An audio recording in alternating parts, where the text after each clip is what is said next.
Hello, and welcome to Anime Audio Commentary. Today I'll be commenting on Episode 1 of Dungeon Meshi.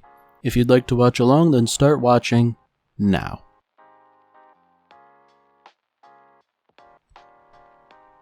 So, this is an anime I've been reasonably excited about for a little while for a couple reasons. You know, on the one hand, I've read a chapter or two of the manga, so I'm somewhat familiar with the premise. And I guess what really interested me is that it's Trigger that's the studio here. And I think it's fairly well known that I enjoy Trigger and the stuff they do. But what's really interesting here is that this is an adaptation, which isn't something they normally do. They normally do original works. But beyond all of that, one of the other things that I really enjoy about Dungeon Meshi is that it's fantasy. You know, fantasy plain and simple. It doesn't have explicit references to level or class or experience or anything like that. Or at least, not that I've seen so far, you know. I've really only read like a few chapters here and there, but it does seem like a pretty straightforward fantasy, which is something that I feel is pretty lacking, you know.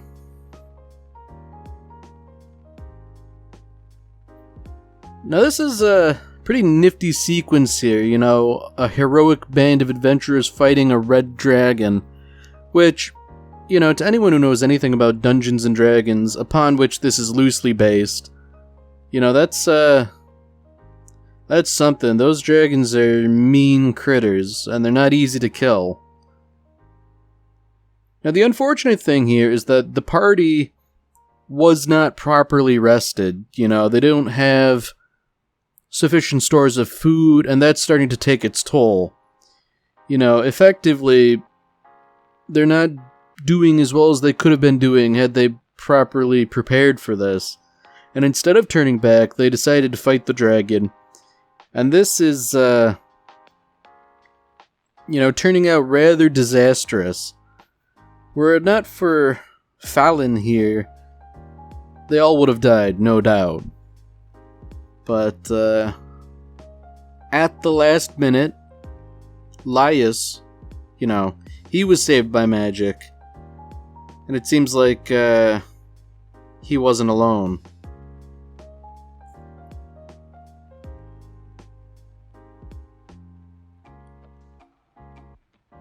So here's sort of like the core issue here. Fallon was not able to make it out of the dungeon. And maybe this is me misremembering, but I was under the impression that Fallon was Laius's sister. You know, they don't seem to really be addressing that, so maybe it's not the case. Maybe I'm just misremembering.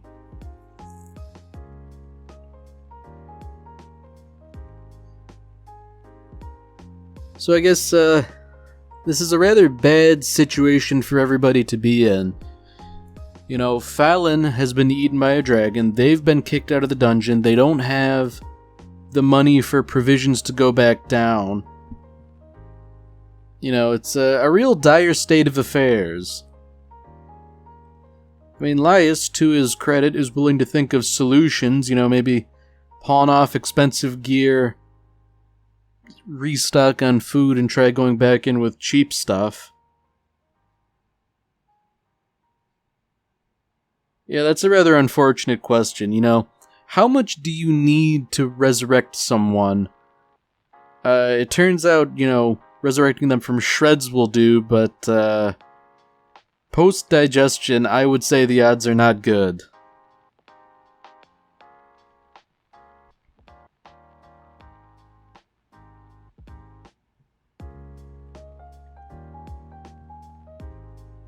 Now, you know, I do have to sympathize to a degree that, you know, maybe if we like have a nice meal and sit and think for a minute, we'll have a better idea of what to do, but on the other hand, time is of the essence, and Laius understandably wants to make up for his mistake. Although that said, I can't necessarily agree about his method of doing it, you know, going it alone. That's certainly not advisable. You know, I guess if you're you're doing a bit of dungeon delving, you want to go in with like a good party of people, you know. Going by yourself or in a small group's not advisable, but at the same time you can't go in with a huge group either. I guess it's nice that everybody else here, they're all devoted to sticking around and seeing this through to the end, you know, even if it would be potentially advantageous for them to sit back and play a passive role, they're willing to help.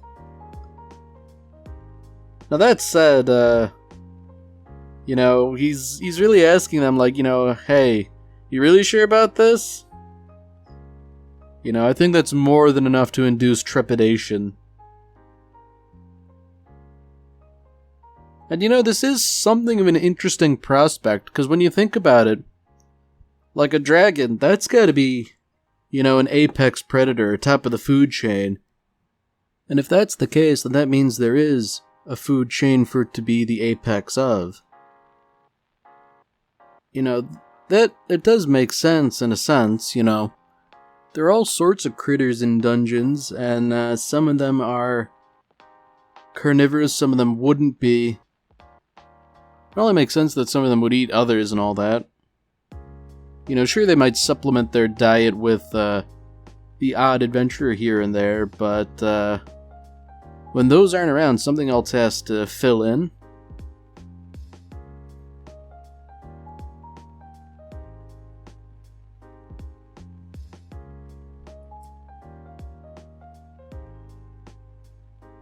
You know, I find it interesting that eating monsters is sort of something a line in the sand for saving Fallen.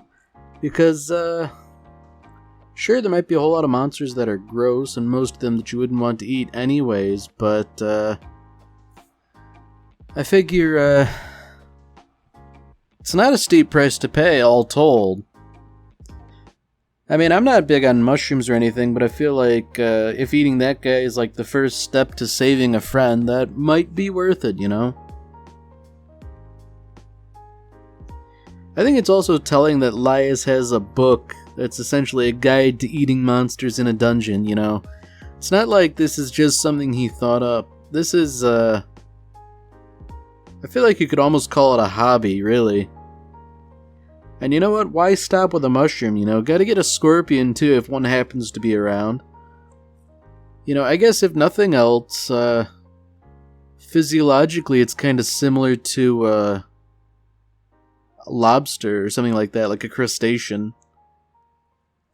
You know, those are reasonably good eating, although I'm not big on seafood myself.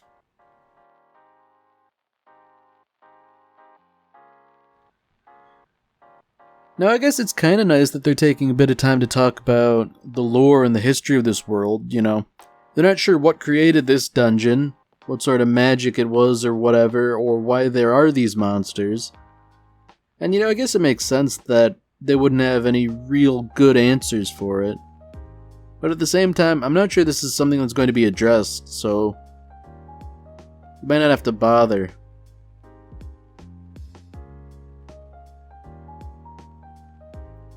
Oh, there we go. Fallon is his sister. You know, all of that said, I'm glad Chilchuk was, cognizant enough to know that, like, hey, you know, you kind of planned this, dude. I imagine that's kind of an unsettling thing to learn, that your friend and fellow adventurer was, intent on eating monsters for a while, and has now basically been given the perfect opportunity to indulge.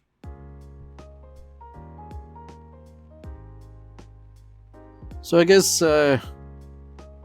here we're learning that if you're trying to cut something, you should cut with the grain.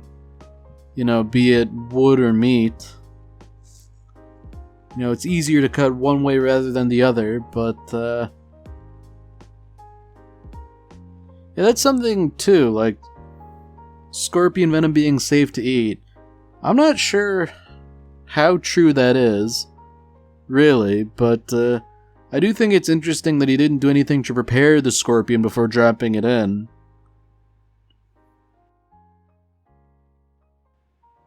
Alright, so this guy knows. You know, I can only assume he's a dwarf, given that magnificent beard, but he certainly knows what's going on. You know, the tail's no good, chop it off, and, you know, cut up the body, don't drop it in one piece. Alright, yeah, see, I'm getting the feeling here that this is, distinctly similar to, seafood here.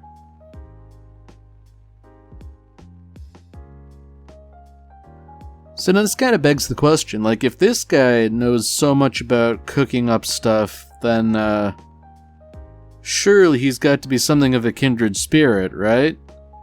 You know, he, I guess, enjoys cooking monsters and will no doubt be down for this adventure, if only for the opportunity to cut more, or cook more monsters, rather.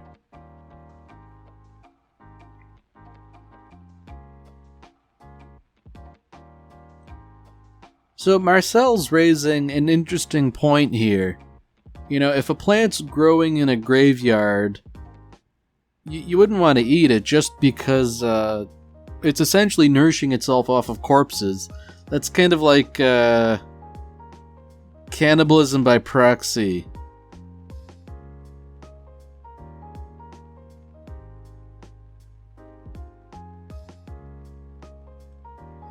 Man.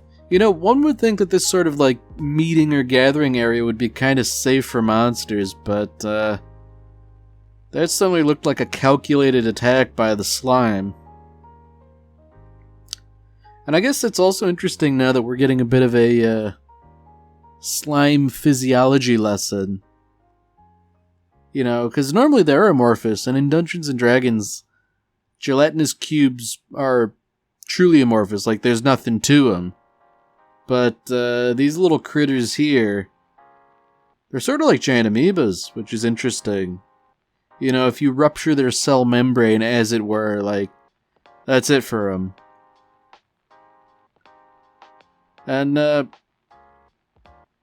you know, I could sort of like stomach the scorpion and the mushroom, but I feel like slimes, those are particularly gross. Like, he claims they're a delicacy once you dry them out and all that, but I feel like texture-wise alone, that's just beyond the pale.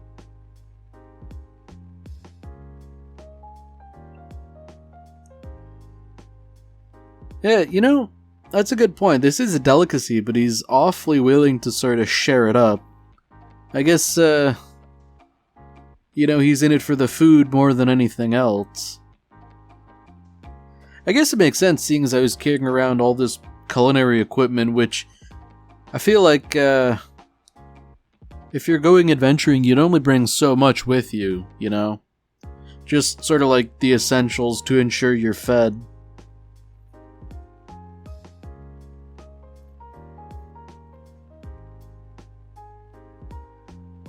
Now, I guess this is, a testament to the skill of the animators, because that looks, not bad, despite me knowing what's in it. You know? I feel like maybe that wouldn't be so bad to eat. It is kind of interesting that the scorpion carapace turned red too after being boiled. Like, I know lobsters do that, because normally lobsters are more like, bluish green in color. They only turn red once you boil them. I feel like it's gotta be some sort of like, chemical reaction or something.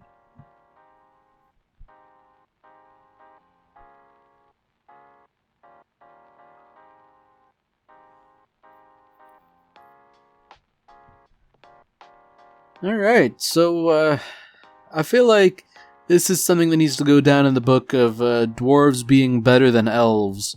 Because despite being so fastidious and unwilling to eat all this stuff, Marcel now has to admit that, despite the seemingly disgusting origin of the food, it actually tastes pretty good. You know, something tells me that this is going to be a bit of a running theme, where Marcel will frequently and often complain about the food and its origins, but, you know, ultimately be won over in the end.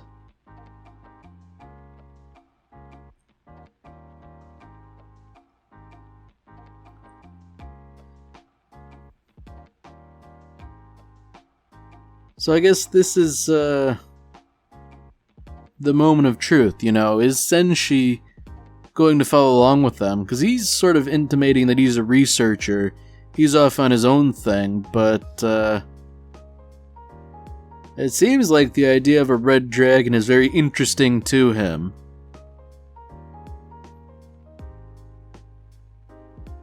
That's also an interesting bit of information, that red dragons digest slowly, meaning, you know, Falin might die, you know, if she hasn't already, but there's a good amount of time before she's digested or decomposed. So, you know, that's a benefit. You know, I guess if you're looking on the bright side, resurrection magic being what it is. So I guess, since she's just on board, if only to butcher and eat a red dragon, you know, that's probably about as laudable a goal as you could hope to have, really.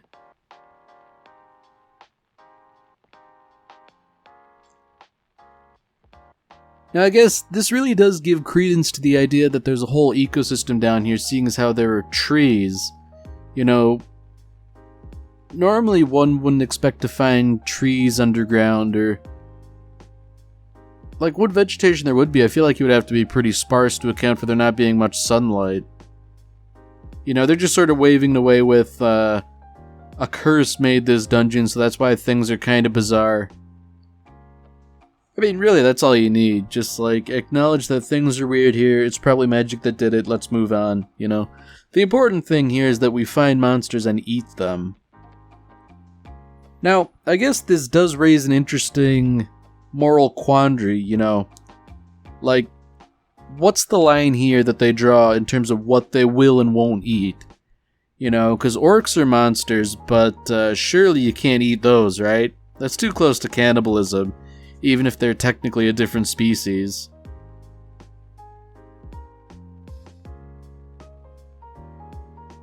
So it's interesting that Laius is catering to what Marcel wants, seemingly because she's the pickiest eater. I feel like she's kind of shooting herself in the foot by saying anything that's edible. You know, that's a low bar. Alright, so there we go, you know, no rats and bats, no goblins, no living armor.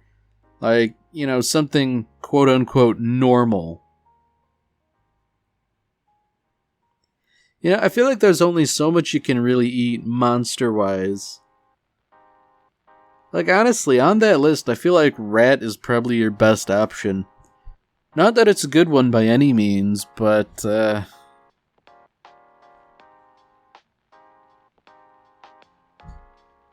yeah, I mean, I guess Laius is taking a good approach here. You know, let's go for some variety. But, man, I don't know. So, Senshi, he knows there are fruits here, but, fruit from man-eating plants. I feel like that's, it's kind of poking the bear, you know? I wouldn't want to mess around with something like that, necessarily.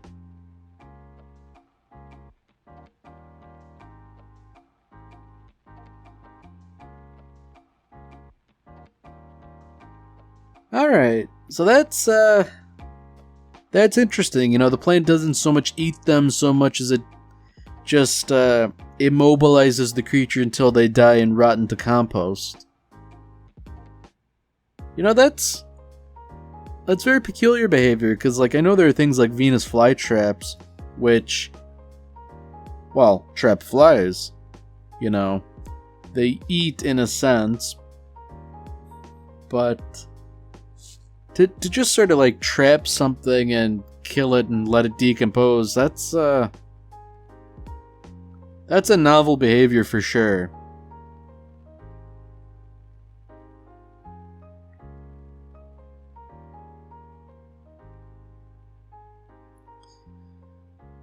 Alright, so once again, dwarves are better than elves. We don't know exactly what happened here, but, yeah, Marcel screwed up. And, yeah, this is, decidedly not good, I feel like. You know, you're trying to eat the plant, not the other way around.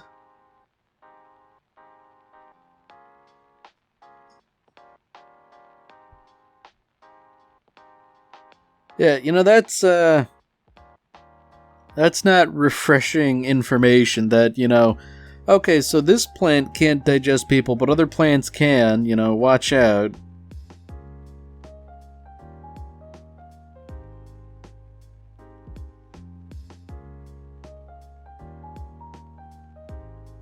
Ooh, right on the forehead. That's brain damage, you know. If Marcel weren't an elf, that might have caused some real harm.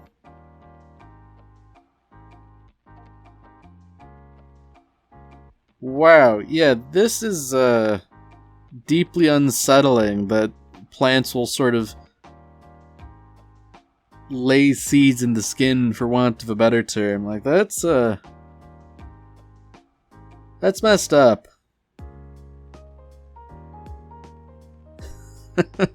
Wow.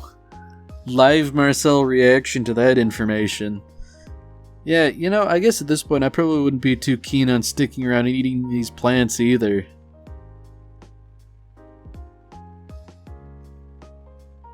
So I guess the question is, what do you do with nothing but a bunch of fruit? Like, I feel like you just gotta make like a fruit salad or something. Although that said, you know, what are the qualities of these fruits, you know?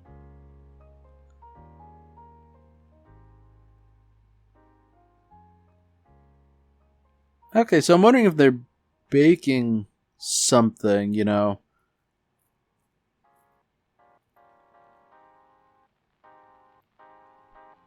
I guess in spite of knowing what the ingredients are, that looks kind of good too, if it's sort of like a fruit. Like, what would that be? Like a tart or something? Or, not a quiche, because there's no eggs to it, but. Yeah, a fruit tart. Okay. Not just any fruit tart, man-eating plant fruit tart.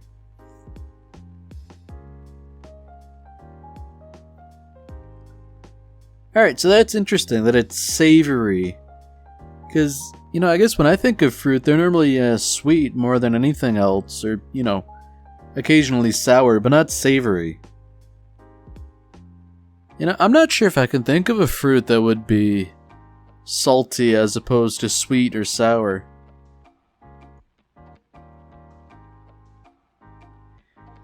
Yeah, you know, I'm wondering what sort of fruit these would most readily compare to. So I feel like some of those look like tomatoes, but tomatoes aren't really like salty tasting.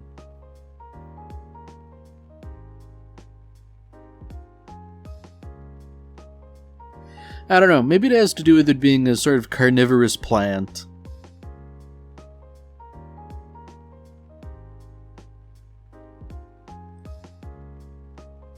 Oh dear, the elf got snookered into it. You know, she admitted the food was good and that means she's on board for whatever weird thing they eat next. A rookie mistake. Although, honestly, you know, I think they did Marcel a service by sort of catering to her wants. You know, like, I don't know, aren't elves sort of stereotypically, vegetarians or something like that? I don't know, maybe it's not strictly true.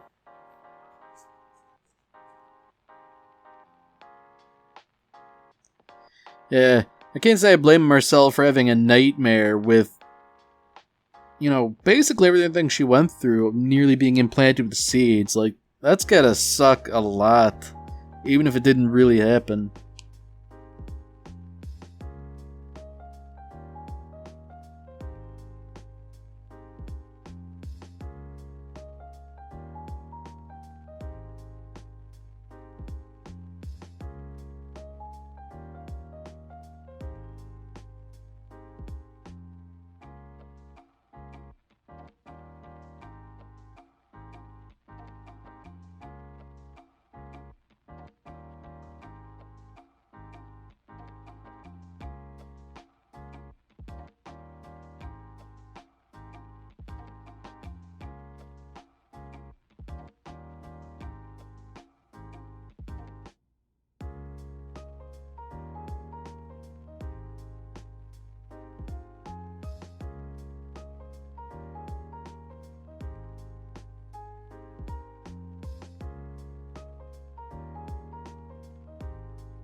Alright, well that's it for this episode.